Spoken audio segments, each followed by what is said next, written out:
আজকে আমি একটু গুঁড়া মাছ চচ্চড়ি করব। আগের দিনে মা খালারা যেভাবে করতো হাতে মাখায়ে ঠিক সেভাবেই করব।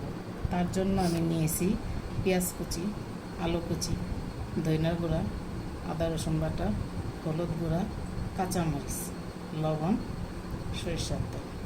সব কিছু একসঙ্গে নিয়ে আমি সরিষার তেল দিয়ে মাখায় নেব।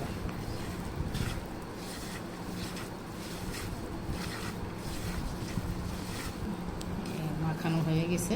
এর মধ্যে এখন আমি গুঁড়া মাছগুলি দিয়ে সুন্দর করে মেখে নেব।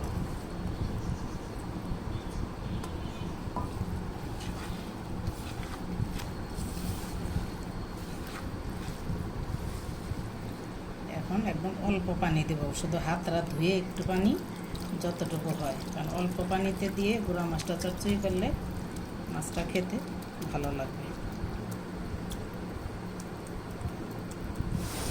এখন একটু কাঁচা আম দিয়ে দেবো তার উপর দিয়ে, হালকা একটু টকটক হওয়ার জন্য একটু কাঁচা আম দিয়ে দেবো।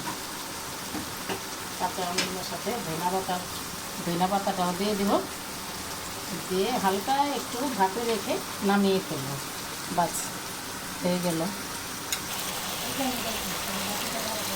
দেখুন কত সুন্দর হয়েছে